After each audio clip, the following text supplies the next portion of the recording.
ನಾವು ಆ ದಿನ ಸೈಟ್ ಸೀಯಿಂಗ್ಗೋಸ್ಕರ ಅಲ್ಲಿಗೆ ಇದ್ವಿ. ನೆಕ್ಸ್ಟ್ ಸೈಟ್ ಸೀಯಿಂಗ್ ನಮ್ದು ಅಲ್ಲಿಗೆ ಇತ್ತಿತ್ತು. ವಿ ಫಿನಿಶ್ 2, 2 ಆಗಿತ್ತು. 3ನೇದು ಹೋಗೋಣ ಅಂತ ಅಲ್ಲಿ ಅಂದ್ಕೊಂಡಿದ್ವಿ, ಎಲ್ಲ ಆಗಿದೆ. ಅವಾಗ ನಮ್ಮದು ಎಲ್ಡರ್ಸ್ ಇತ್ತು ನಮ್ಮ ಜೊತೆ, ಸೀನಿಯರ್ ಸಿಟಿಸನ್ಸ್ ಅಂತ ನಾವು ಕ್ಯಾನ್ಸಲ್ ಮಾಡಿದ್ವಿ. ಒಂದು ಹಾಫ್ ಆನ್ ಅವರ್ನಲ್ಲಿ ಈ ನ್ಯೂಸ್ ಬಂತು. ಅದಕ್ಕೆ ನಮಗೆ ನಮ್ಮದು ಅದೃಷ್ಟ ಅಂತ ಅನ್ನಿಸ್ತು. ಆದರೆ ಯಾರ ಜೊತೆಗೆ ಈ ಥರ ಆಗಿದೆ ಅಲ್ಲ, ಅವ್ರಿಗೋಸ್ಕರ ತುಂಬ ಸ್ಯಾಡ್ ಆಗಿದೆ. ನಮ್ಮ ಆರ್ಮಿ, ನಮ್ಮ ಫೋರ್ಸು ಎಲ್ಲ ತುಂಬ ಚೆನ್ನಾಗಿ ಎಲ್ಲ ಹ್ಯಾಂಡಲ್ ಮಾಡಿದರು.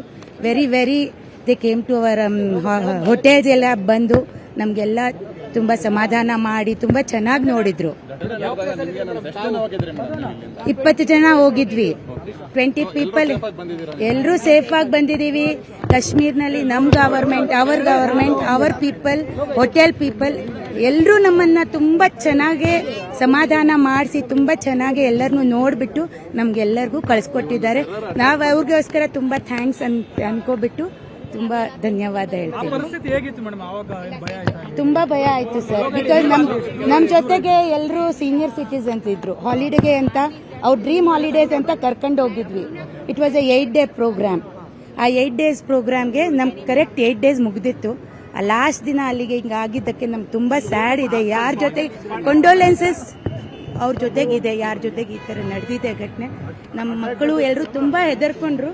ಆದರೆ ಅಲ್ಲಿ ಎಲ್ಲ ವ್ಯವಸ್ಥೆ ತುಂಬ ಚೆನ್ನಾಗಿ ಮಾಡಿ. Actually, we were just like 650 meters away from the incident plot. We were a bit scared, but rest everything. Apart from stringent security, we didn't find any change.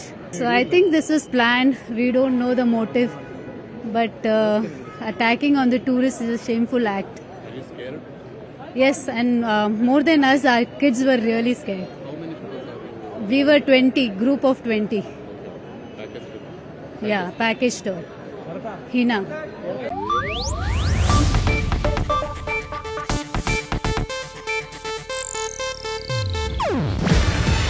ಇದು ಏಷ್ಯಾನೆಟ್ ನ್ಯೂಸ್ ನೆಟ್ವರ್ಕ್ ಪ್ರಸ್ತುತಿ. ನೀವು ನೋಡ್ತಿದ್ದೀರಾ Asianet ಸುವರ್ಣ news.